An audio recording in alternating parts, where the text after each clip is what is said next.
नमस्कार, आपका स्वागत है। दर्शकों, गरुड़ पुराण के धर्म कांड के प्रेत कल्प में मृत व्यक्ति की ऐसी 3 वस्तुओं के विषय में वर्णन किया गया है जिनका उपयोग कभी नहीं करना चाहिए, अन्यथा भयंकर यातनाएं सहन करनी पड़ती है और अनेक प्रकार की हानि होती है। इसलिए प्रत्येक बुद्धिमान व्यक्ति को इन वस्तुओं के विषय में अवश्य जान लेना चाहिए। श्री कृष्ण ने गरुड़ जी को अत्यंत ज्ञानवर्धक जानकारी दी है। इसे सुनने से आपके भी ज्ञान में वृद्धि होगी, इसलिए आप इस वीडियो को पूरा अवश्य देखें, क्योंकि आधा अधूरा ज्ञान घातक होता है। तो चलिए शुरू करते हैं। दोस्तों, एक बार गरुड़ जी, जो भगवान विष्णु के वाहन हैं, वे अपने मन में शंका लेकर भगवान श्री कृष्ण के पास द्वारका में आते हैं। अपने प्रिय वाहन गरुड़ को देखकर भगवान श्री कृष्ण प्रसन्न होकर उनका स्वागत करते हैं और कहते हैं, हे द्वारका में तुम्हारा स्वागत है। तुम्हारे आने से मुझे बड़ी प्रसन्नता हुई है। निसंदेह तुम्हारे आने का कोई विशेष कारण होगा, बताओ किस प्रयोजन से तुम यहाँ पधारे हो। गरुड़ जी भगवान को प्रणाम करते हुए कहते हैं, हे प्रभु, आप तो सर्वज्ञ है। इस पूरे संसार में कुछ भी आपसे छिपा नहीं है। आपके पास एक शंका लेकर आया हूँ, जिसका समाधान केवल आप ही कर सकते हैं। भगवान श्री कृष्ण हंसते हुए कहते हैं, हे पक्षीराज, तुम्हारी जो भी शंका हो निसंकोच होकर पूछ लो। तुम्हारी हर शंका और समस्या का समाधान करना मेरा कर्तव्य है।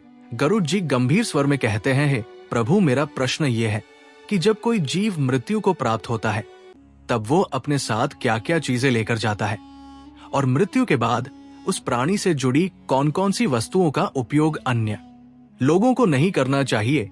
भगवान श्री कृष्ण ने विचारपूर्ण स्वर में कहा, गरुड़, तुम्हारा प्रश्न अत्यंत महत्वपूर्ण है। इस संसार में जो जन्म लेता है उसकी मृत्यु निश्चित होती है।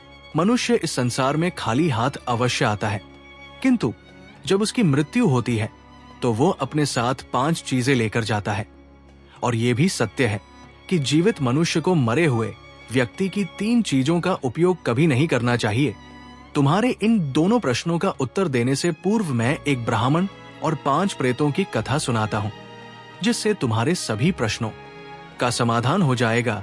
इस कथा को ध्यान से सुनना, क्योंकि इसके माध्यम से मानव जीवन के गढ़ रहस्यों को समझा जा सकता है। इस कथा का श्रवण करने पर मनुष्य के कोटि-कोटि पाप नष्ट होते हैं। इसलिए इस कथा का तुम प्रचार करो। गरुड़ जी ने श्रद्धा से कहा है, प्रभु, मैं ध्यान पूर्वक आपकी कथा सुनने के लिए तैयार हूँ। कृपया मुझे वो पवित्र कथा सुनाएं। फिर भगवान श्री कृष्ण ने गरुड़ जी को वो कथा सुनानी शुरू की है। गरुड़, एक समय की बात है। मध्य देश में देव शर्मा नाम का एक गरीब ब्राह्मण रहता था। वो अत्यंत गुणवान और शास्त्रों में पारंगत था। उसने वेद और शास्त्रों का बड़े गहराई से अध्ययन किया हुआ था, किंतु वह अपने ज्ञान का कभी दुरुपयोग नहीं करता था। उसने कभी अपने ज्ञान का उपयोग धन कमाने के लिए नहीं किया। अत्यंत गरीब होकर भी वो भिक्षा मांग कर ही अपना गुजारा चलाता था। फिर एक दिन वो ब्राह्मण वन में तपस्या करने के लिए जाने का विचार करता है। वो ईश्वर का ध्यान करने के उद्देश्य से वन में विचरण करने लगा। ब्राह्मण जिस वन में प्रवेश करता है उसका नाम विपिन वन था। ये वन अत्यंत भयानक और डरावना था, जिसके बारे में दूर दूर तक लोग चर्चा किया करते थे। इस वन में प्रवेश करने की हिम्मत बहुत कम लोग कर पाते थे, क्योंकि वहां का वातावरण ही भय से भरपूर था। विपिन वन में ऊंचे ऊंचे पेड़ थे, जिनकी शाखाएं इतनी घनी थी कि सूर्य की किरणें भी नीचे तक नहीं पहुंच पाती थी। इनमें से कुछ पेड़ प्राचीन काल से खड़े थे, जैसे महावृक्ष, जिनकी विशाल जड़ें जमीन से बाहर निकलकर हर दिशा में फैली हुई थी। वहां पर वटवृक्ष और अश्वत्थ जैसे वृक्षों की भरमार थी, जो अपने नीचे किसी को भी दबा सकते थे। इस भयंकर वन में मांडव और शमी जैसे पेड़ भी थे, जिनके पास से गुजरते हुए लोगों के रोंगटे खड़े हो जाते थे। इन वृक्षों की शाखाएं मुड़ी तुड़ और विकृत थी, और उन पर अक्सर अजीब से जीव लटके रहते थे। वहां उगने वाले पौधे भी डरावने थे। विषकांभा साधारण नहीं थे। यहाँ काले पंखों वाले उल्लू दिन में भी विचरण करते थे, जिनकी भयानक आवाजें हवा में गूंजती थी। जंगली भेड़िए अपने शिकार की तलाश में हमेशा घूमते रहते थे, और उनकी आंखें अंधकार में चमकती थी। काले धब्बों वाले तेंदुए और हिंसक भालू भी यहाँ आम थे। पक्षियों में शकुनी नामक गिद्ध और काली मैना पेड़ों पर बैठे दूर से आए लोगों को आतंकित करते थे। विपिन वन का सारा वातावरण ही अत्यंत रहस्यमय और डरावना था, जहां हर कदम पर मृत्यु का भय मंडराता रहता था। और चलते चलते वो एक अत्यंत प्राचीन वृक्ष के पास पहुंच जाता है। वो देखता है कि उस वृक्ष के नीचे 5 पिशाच खड़े हुए हैं। वे सभी पिशाच उस जंगल से गुजरने वाले मनुष्यों का भक्षण करते थे। कोई भी मनुष्य उस मार्ग से जाता तो वे उसे पकड़कर खा लिया करते थे। पिशाच होने के कारण उनके अंदर अंदर धर्म का कोई अंश नहीं था। वे अत्यंत पापी और दुराचारी थे। वे किसी पर भी कभी दया नहीं करते थे। जब वो ब्राह्मण उस वृक्ष के पास आता है तो वे पिशाच एक दूसरे से कहने लगते हैं, अरे वाह, देखो भाई, हमारे लिए आज ताजा ताजा भोजन आ रहा है। सबसे पहले मैं ही इस ब्राह्मण को खाऊंगा। इसका मांस तो कितना स्वादिष्ट होगा। ये ब्राह्मण केवल सात्विक भोजन ग्रहण करता होगा, इसलिए इसके शरीर में किसी भी प्रकार के रोग नहीं होंगे, कोई कीड़े और कृमि भी नहीं होंगे। इसका मांस खाने में बड़ा आनंद आएगा। हाँ, दूसरा पिशाच कहता है, इस ब्राह्मण का भक्षण तो मैं ही करूंगा। आज कई दिनों के पश्चात शिकार हाथ लगा है। इस प्रकार से वे पिशाच उस ब्राह्मण को खाने के लिए आगे आते हैं। लेकिन जब वो ब्राह्मण उन पिशाच को देखता है तो वो बिल्कुल भी भयभीत नहीं होता है। वो ब्राह्मण भगवान विष्णु का परम भक्त था और वो हर समय श्री हरि का नाम जपता रहता था, इसलिए उसे किसी से भी कोई भय नहीं लगता था। उन पिशाच को देखकर भी ब्राह्मण भयभीत नहीं हुआ और उन पिशाच की ओर देखते हुए उन्हें प्रणाम करने लगता है और कहता है, पिशाच, तुम्हें नमस्कार है। उस ब्राह्मण का ऐसा विचित्र व्यवहार देखकर पिशाच हैरान हो जाते हैं। विष्णु भक्त ब्राह्मण के सानिध्य से उनके अंदर से सा का भाव नष्ट हो जाता है और वे आश्चर्यचकित होकर उस ब्राह्मण की ओर देखते हैं और उस ब्राह्मण से कहने लगते हैं, हे महात्मा, आप कौन हैं और इस वन में अकेले क्यों भटक रहे हैं? हम पिशाच को देखकर भी आपको जरा सा भी भय नहीं लगा? बड़े बड़े शूरवीर योद्धा भी हम पिशाच को देखकर थर थर कांपने लगते हैं, हमें देखकर डर कर भागने लगते हैं, किंतु आपके मन में किसी भी प्रकार का भय दिखाई नहीं पड़ रहा। आपके सानिध्य में आने पर हमारी भूख भी समाप्त हो चुकी है। हम तो आपको भोजन समझकर प्रसन्न हो रहे थे और आपको खाने वाले थे। फिर वो ब्राह्मण कहता है, हे पिशाच, मुझे आपसे बिल्कुल भी भय नहीं लग रहा है, क्योंकि मैं जानता हूं कि भगवान हमेशा मेरे साथ है और उनकी इच्छा के बिना तो पेड़ का पत्ता तक नहीं हिलता। यदि मेरी मृत्यु आप पिशाच के द्वारा ही होनी है तो मुझे ये भी स्वीकार है, प्रभु ने मेरे भाग्य में जो भी लिख दिया है मुझे वो मंजूर है। यदि मुझे खाने से आपकी तृप्ति होती है तो मैं इसे मेरा सौभाग्य समझूंगा। इस संसार के प्रत्येक प्राणी को सुख प्रदान करना, उनकी तृप्ति करना ही प्रत्येक मनुष्य का कर्तव्य है। पिशाच भी ईश्वर द्वारा ही बनाए हुए हैं, इसलिए मैं आपकी निंदा भला कैसे कर सकता हूं?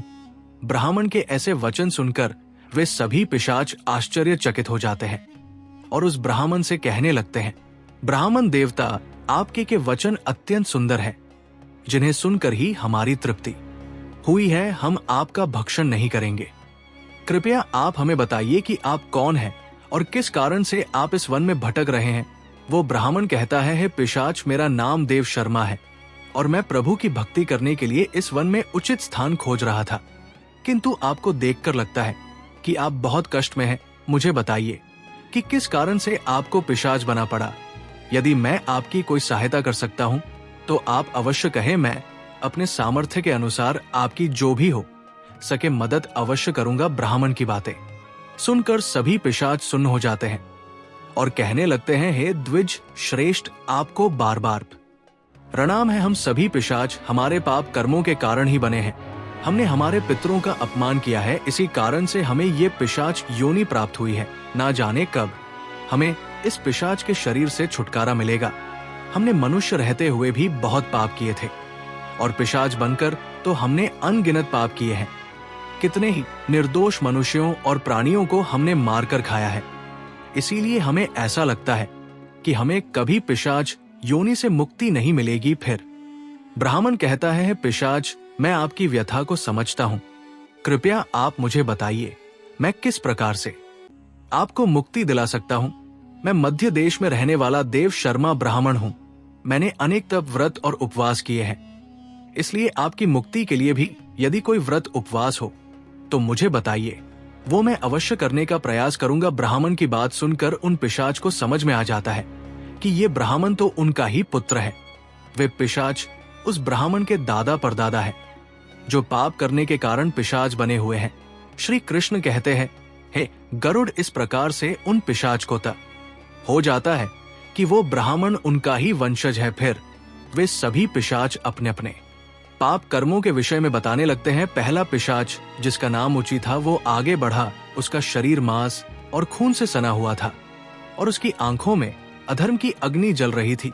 उसने कांपते हुए ब्राह्मण से कहा, मेरा नाम ऊंची इसलिए पड़ा क्योंकि मैं हमेशा दूसरों का बचा हुआ और जूठन खाया करता था। मैं पिछले जन्म में बृहस्पति था और तुम्हारा 5 पीढ़ी पहले का पूर्वज था। एक समय में मैं बहुत विद्वान और आदरणीय ब्राह्मण था। मैंने यज्ञ और अनुष्ठान किए, लेकिन धीरे धीरे मेरी लालसा बढ़ गई। मुझे लोगों द्वारा छोड़ा हुआ भोजन खाने की आदत पड़ गई। दूसरों के झूठे भोजन में मुझे स्वाद आने लगा। मैंने ये जानने के बावजूद कि ये अधर्म है, झूठे भोजन का आदान प्रदान शुरू कर दिया। एक दिन जब मैंने एक पवित्र यज्ञ के बाद बचा हुआ ऊंची भोजन खा लिया, उसी भोजन से मेरे शरीर में विष निर्माण हुआ और उसी क्षण मेरी मृत्यु हो गई। अब मैं पिशाच बनकर ऊंची भोजन करता हूं और यही मेरा श्राप है। दूसरा पिशाच, जिसका नाम नग्न अंग था, वो आगे आया। उसका पूरा शरीर नग्न था और उसकी हड्डियां दिख रही थी। उसने ब्राह्मण की ओर देखकर कहा, मेरा नाम नग्न अंग इसलिए पड़ा क्योंकि मैं हमेशा निर्वस्त्र रहकर स्नान करता। पूर्व जन्म में मेरा नाम शरद चंद्र था और मैं तुम्हारा 6ठी पीढ़ी का पूर्वज था। मैं एक ब्राह्मण कुल में जन्मा था और मेरे पास ज्ञान और तप की शक्ति थी, लेकिन मैं अपने शरीर का घमंड करने लगा। मुझे स्नान करते समय नग्न रहने में आनंद आता था और मैंने समाज के नियमों का अपमान किया। मैं इसे स्वाभाविक मानता था, परंतु ये अधर्म था। एक दिन जब मैं नगर के तालाब में नग्न होकर स्नान कर रहा था, तभी जल देवता ने मुझे श्राप दिया कि मैं अपने घमंड के कारण पिशाच योनि को प्राप्त करूंगा। मेरी मृत्यु भी उसी तालाब में डूबने से हुई। अब मैं पिशाच हूं और मेरा शरीर हमेशा नग्न रहेगा, जैसे मैंने अपने ब्राह्मण धर्म का अपमान किया था। तीसरा पिशाच, जिसका नाम शव वस्त्र था, उसके शरीर पर मृत लोगों के फटे हुए कपड़े लिपटे हुए थे। उसकी आवाज में दर्द था। उसने कहा, मैं इस योनि में इसीलिए हूं क्योंकि मैंने हमेशा मृत व्यक्तियों के कपड़े चुराए। पिछले जन्म में मेरा नाम अच्युतानंद था। मैं तुम्हारे पूर्वजों में से था और एक आदरणीय ब्राह्मण कुल से संबंध रखता था, लेकिन मेरे मन में लोभ बढ़ गया था। मैं स्मशान भूमि पर जाकर मृतकों के वस्त्र चुराता और उन्हें बेचता था। मरे हुए लोगों के वस्त्र पहनकर मुझे सुख की अनुभूति होती थी। मेरे इस अधर्म को देखकर देवताओं ने मुझे श्राप दिया कि मेरी मृत्यु भी स्मशान में होगी और मैं पिशाच बनकर हमेशा शवों के वस्त्र पहनूंगी। मेरी मृत्यु स्मशान में ही हुई, जहां एक भयंकर पिशाच ने मुझे मार दिया। अब मुझे मृतकों के वस्त्र पहनने का श्राप मिला है। चौथा पिशाच, जिसका नाम अशौच था, उसकी उपस्थिति इतनी गंदी और बदबूदार थी कि ब्राह्मण को सांस लेना कठिन हो गया। अशौच ने कहा, मेरा नाम अशौच इसलिए पड़ा क्योंकि मैंने हमेशा अपवित्र और गंदी चीजों में खुद को लिप्त रखा। मैं पिछले जन्म में धर्मराज था और तुम्हारा पूर्वज था। मेरे जीवन में शुद्धता का कोई स्थान नहीं था। ब्राह्मण होते हुए भी मैंने अपवित्र में जीवन बिताया। मैंने कभी अपने तन और मन की शुद्धता का ध्यान नहीं रखा। गंदे वस्त्र पहने और अपवित्र स्थानों पर रहा। मैं स्नान नहीं करता था और ये सब जानकर भी मैंने धर्म के नियमों का पालन नहीं किया। मेरे इस पाप के कारण देवताओं ने मुझे श्राप दिया कि मैं अशुद्ध में लिप्त रहकर ही इस पिशाच योनि में भटक मेरी मृत्यु एक गंदे तालाब में डूबकर हुई। अब मैं इस पिशाच योनि में हूँ, जहाँ मैं हमेशा अपवित्र से घिरा रहता हूँ। अंत में 5वां पिशाच क्रव्यत था। उसका मुख रक्त से लथपथ था और उसके हाथों में मांस के टुकड़े थे। उसने भयावह हंसी के साथ ब्राह्मण से कहा, मैं क्रव्यत हूँ क्योंकि मैं मांस और रक्त का लोभी था। पूर्व जन्म में मेरा नाम सोमदेव था और मैं तुम्हारा पूर्वज था। मैंने ब्राह्मण होते हुए भी हिंसा और क्रूरता का जीवन अपनाया। मुझे मांसाहार और हत्या में आनंद आता था। मैंने कई निर्दोष प्राणियों का खून बहाया और उनका मांस खाया। मैंने अपने परिवार और समाज की मर्यादाओं का उल्लंघन किया। मेरे इस अधर्म के कारण मेरी मृत्यु एक मांसाहारी भोज के दौरान हुई। जब मैंने एक गाय का मांस खाया, देवताओं ने मुझे श्राप दिया कि मैं इस पिशाच योनि में आकर रक्त और मांस का लोभी बनूंगा। अब मैं हमेशा कव्यार बना हुआ हूं। इस प्रकार से वे पिशाच कहते हैं, वत्स, हम हमेशा ही ऊंची वस्त्र पहनते थे, गंदे मैले वस्त्र पहनकर ही भोजन, पूजा पाठ आदि कार्य किया करते थे। हमने हमेशा ही उच्च भोजन ही ग्रहण किया है। इसी कारण से हमारी ये दुर्गति हुई है। हम निर्वस्त्र होकर स्नान करते थे, जिस कारण से हमारे पितृ गण हमसे रुष्ट हो गए। हमने कभी ओ के लिए भोजन अर्पित नहीं किया। इसी कारण से हमें मृत्यु के पश्चात प्रेत बनना पड़ा। फिर वे पिशाच कहते हैं, वत्स, तुम तुम्हारे ही वंश से हो, हम तुम्हारे पूर्वज हैं। ये ईश्वर की ही कृपा है कि उन्होंने तुम्हें हमारे पास भेजा है। अब हमें यकीन हो गया है कि तुम हमें मुक्ति अवश्य दिलाओगे। वत्स, तुम अभी जाओ और हमारी मुक्ति के लिए उपाय करो। अपने पूर्वजों की ऐसी दशा देखकर वो ब्राह्मण अत्यंत दुखी हो जाता है और सोचने लगता है कि प्रत्येक मनुष्य का ये निहित कर्म है कि वह अपने पूर्वजों को मुक्ति दिलाने के लिए कार्य करे। वह ब्राह्मण उन पिशाच को वचन देता है और कहता है, पितामह, मैं आपकी मुक्ति के लिए अवश्य उपाय करूंगा। फिर वो ब्राह्मण मुनि अगस्त्य के पास जाता है और उन्हें पितरों की मुक्ति के लिए उपाय पूछता है। मुनि अगस्त्य उस ब्राह्मण को पितरों की मुक्ति के लिए किए जाने वाले तर्पण, श्राद्ध, पिंड, दान, धर्म आदि क्रियाओं के बारे में बताते हैं। फिर वो ब्राह्मण पवित्र नदी के तट पर जाकर अपने पूर्वजों के लिए वे सभी कार्य करता है जो मुनि अगस्त्य ने बताए हुए होते हैं। वो पहले नदी के पवित्र जल से तर्पण करता है, फिर नदी के तट पर बैठकर पिंड दान करता है और उससे जो कुछ भी हो सके उसी के अनुसार दान धर्म करता है। इस प्रकार से उस ब्राह्मण के द्वारा तर्पण और दान धर्म करने से वे सभी पिशाच मुक्त हो जाते हैं और स्वर्ग की ओर जाने लगते हैं। फिर श्री कृष्ण गरुड़ से कहते हैं, हे गरुड़, इसीलिए मनुष्य को कभी उचट वस्त्र नहीं पहनने चाहिए, अर्थात गंदे और मैले कपड़े नहीं पहनने चाहिए। कभी उचट भोजन ग्रहण नहीं करना चाहिए। दूसरों का झूठा, जमीन पर पड़ा हुआ, दूसरों के द्वारा लांघा गया तथा पितरों को अर्पण किए बिना कि गया भोजन उच्छिष्ट भोजन होता है। हे गरुड़, अब मैं तुम्हें मृत व्यक्ति की उन वस्तुओं के विषय में बताता हूँ जिनका उपयोग जीवित मनुष्य को कभी नहीं करना चाहिए। इसीलिए तुम ध्यान से सुनो। है गरुड़, मनुष्य इस संसार में जन्म लेकर कई भौतिक सुखों के मोह में पड़ जाता है। मृत्यु के बाद भी उसका उन वस्तुओं के प्रति मोह नहीं छूटता है। जब तक मनुष्य सांसारिक वस्तुओं का मोह त्याग कर संपूर्ण रूप से ईश्वर को अपना नहीं लेता, तब तक वह अलग अलग योनियों में जन्म लेकर पृथ्वी लोक पर ही भटकता रहता है।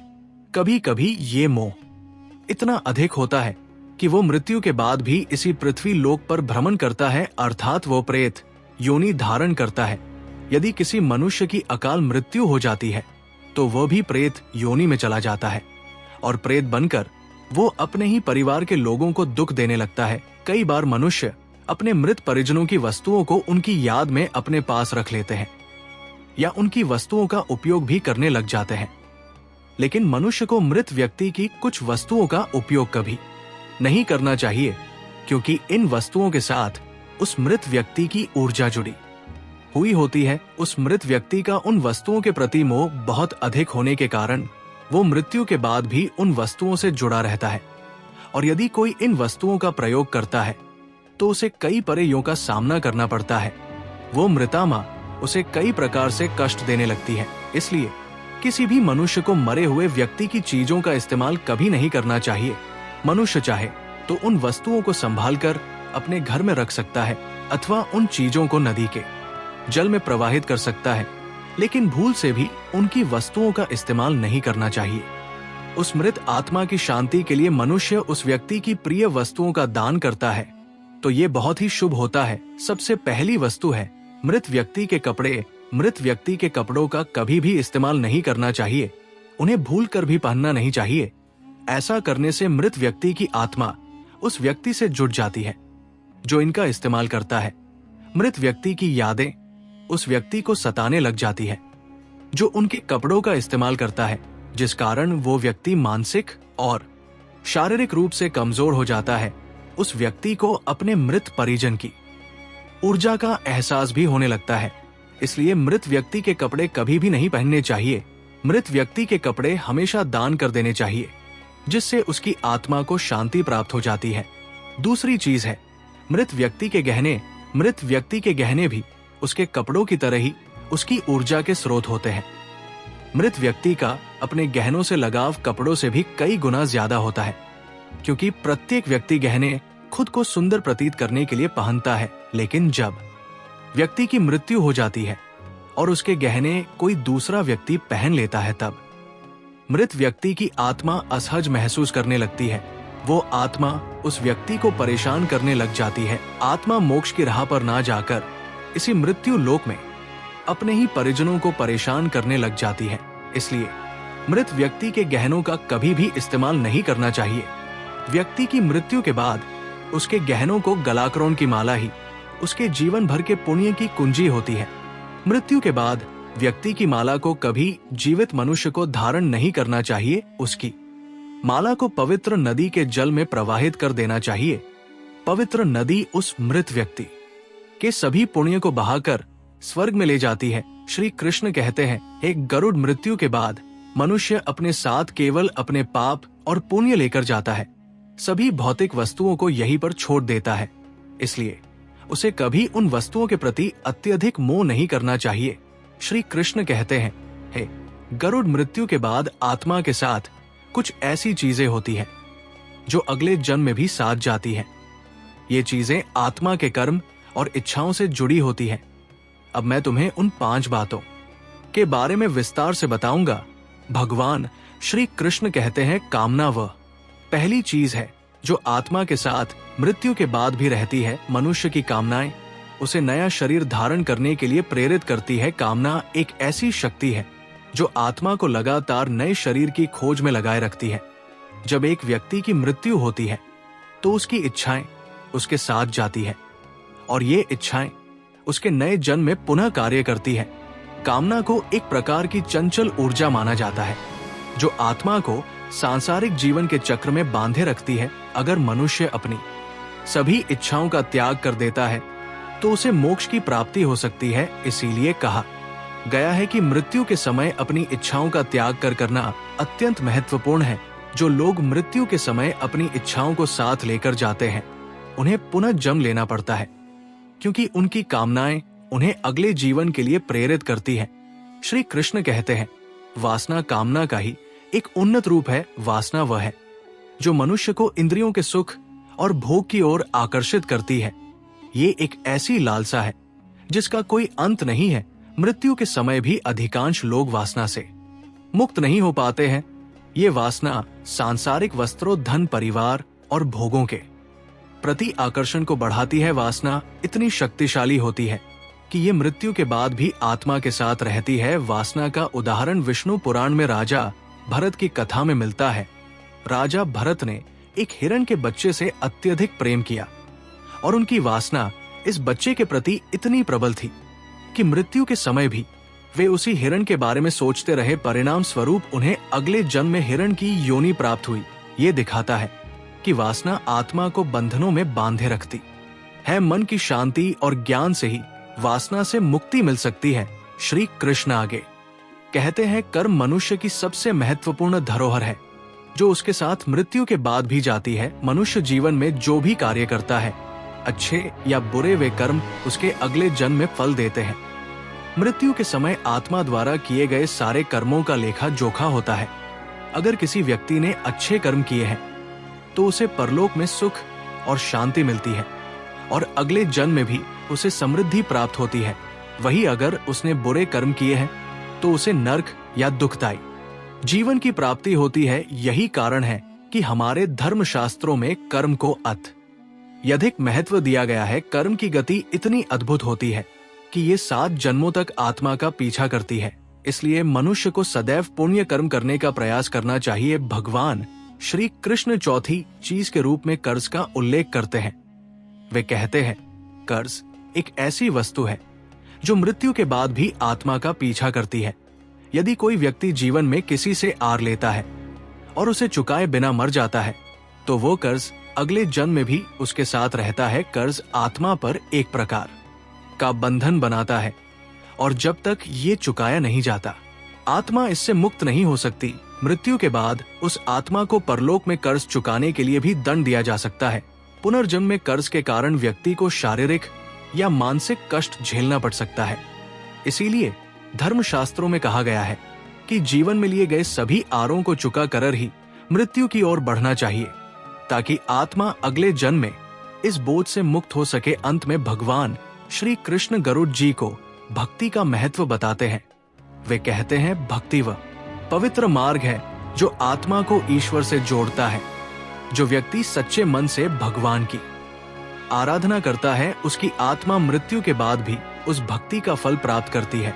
भक्ति ही वो शक्ति है जो आत्मा को जन्म मरण के चक्र से मुक्त कर सकती है और उसे मोक्ष की प्राप्ति दिला सकती है। भक्ति से भरा हृदय मृत्यु के बाद भी ईश्वर के समीप रहता है। यही कारण है कि भक्ति को जीवन का सबसे पवित्र साधन माना गया है। इस प्रकार भगवान श्री कृष्ण ने गरुड़ जी को बताया कि आत्मा के साथ मृत्यु के बाद कामना, वासना, कर्म, कर्ज, पुण्य और भक्ति रहती है। ये चीजें आत्मा को जीवन के चक्र में बांधे रखती है या मोक्ष की ओर ले जाती है। तो दोस्तों, इस प्रकार से श्री कृष्ण ने गरुड़ जी को अत्यंत महत्वपूर्ण ज्ञान दिया है। उम्मीद है आपको ये जानकारी अच्छी लगी होगी। वीडियो को लाइक अवश्य करें और कमेंट में जय श्री कृष्ण अवश्य लिखें। साथ ही चैनल को सब्सक्राइब करें। आप सभी का धन्यवाद।